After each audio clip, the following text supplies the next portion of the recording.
Hello YouTube, this is Matt Pullen, and I'm going to show you a position from Levenfish Symslov's book on Rook Endings. This is position number 151, and it's from the game Furman-Kopaev. Alright, here we have a Rook endgame. White has 2 pawns, Black has 1 pawn, all the pawns on one side of the board. The Black King is being cut off on the file by the White Rook. The White King is being cut off on the rank by the Black Rook. And here it is Black to move, and if Black just does something passive, like say Rook to b7, preventing White from attacking the h-pawn, then White's plan involves playing King g3, King g4, and then White will bring this king up through h5 and h6, and then the Rook will come and surround the Black pawn. So that is White's winning idea, if Black does nothing. Instead, in the game, Kopaev played h5, which is an excellent defensive try. It is a pawn sacrifice. Black wants to give White doubled h-pawns, and White should accept this offer by taking en passant. Instead, here's what happened in the game. White tried to surround the Black pawn with just the Rook, but Black played Rook check, King g3, Rook check, and it's apparent that the White King can't escape anywhere in this area, so the King tried to get away here. King f2, Rook b2, King e1, so the King reaches the back rank. Then Black played King e3, threatening mate, with Rook to b1, checkmate. So White moved his king. Then Black moves his king. White plays King c1 and then Rook to h2. Now here White took the pawn, and then King to c3. This threatens mate, and of course if White's king goes to the queen side, Black's king is just going to follow. So King threatens mate, threatens mate, threatens mate. Now the White King approaches the Black Rook, so there's no mate threat possible anymore. So Black checked, Rook d2 check, and then King h1. And now Black came up with King f2. And this draws by perpetual check. I love this type of draw. This pawn can't move, so Black intends to keep throwing checks on the White King. After, say, Rook h8, check, check, check. There's no way for White to escape these checks. I love that perpetual check. That happened in the game, but White had better.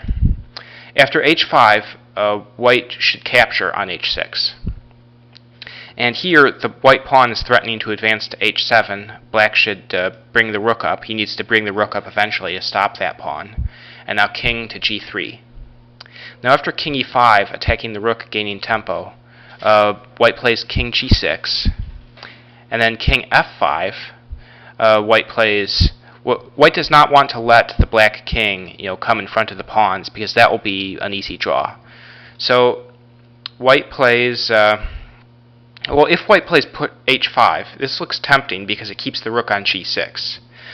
But I think after Rook h7, there's no way to make progress for White. White needs to have a space to bring his king up on this side of the board.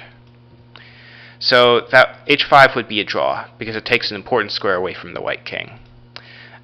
Rook g5 is better. King f6, and now White starts to bring his king in to the to this cubby hole in between the pawns.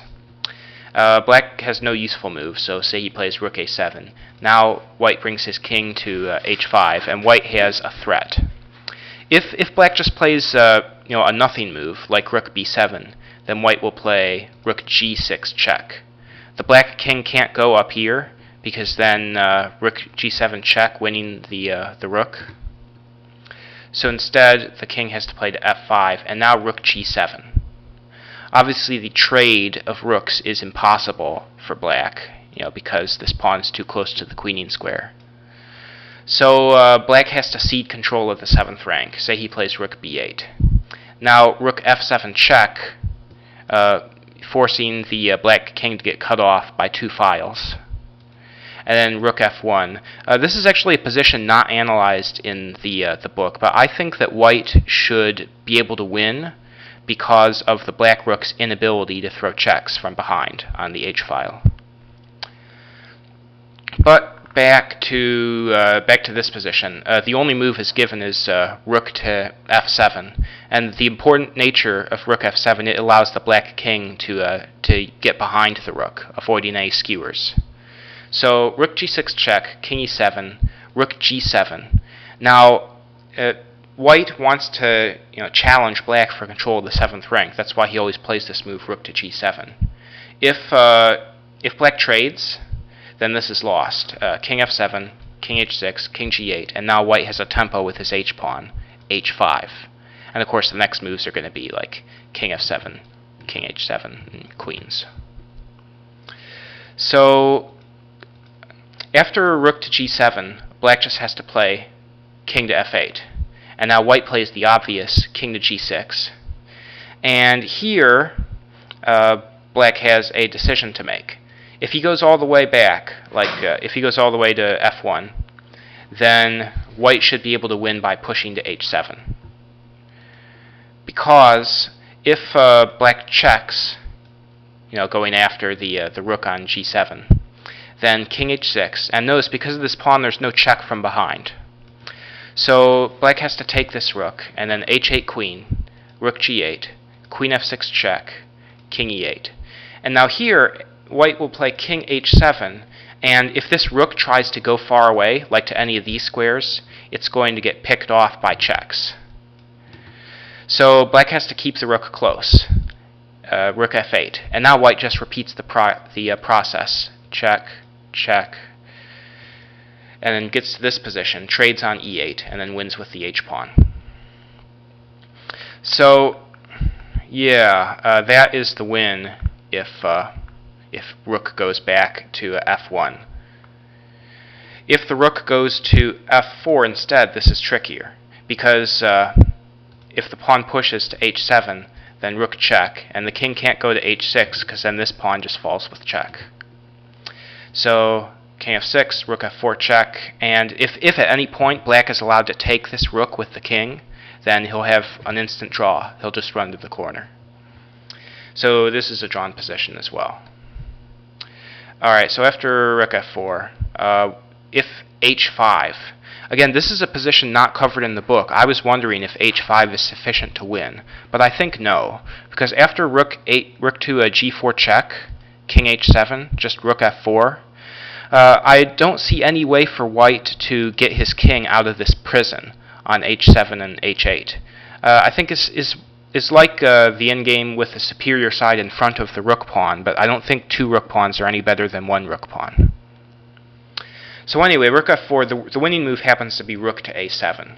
The point of rook a7 is offering a sacrifice of the back h pawn.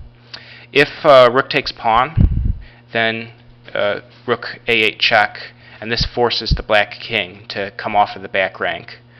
And then h7, and there's no way to stop h8 queen. So instead, if after rook to a7, if rook g4 check, then the king goes to h5, this safe square in between the two pawns. So then the black rook just goes far away, and after h7, rook b5 check, king g4, rook b4 check, king g3. Now notice if the king goes to, say, f3, new variation, then rook takes pawn as a draw. But instead, the king goes to g3, and then rook b3 check, king f2. Now here, the rook can't get behind because there's no control over the queening square because of this pawn on h4. So instead, these checks are going to run out, and black is going to lose. So yeah, I hope that was an interesting the interesting study for you. I like what happened in the game where white went after this pawn, and there was a stalemate trap, and with the constant threats of mate, black forced the king over to this position and delivered a draw. But I think it's also interesting to see the struggle with the double, white trying to win with the doubled rook pawns against the king and rook. So yeah, I hope you found that endgame interesting, and I will talk to you later.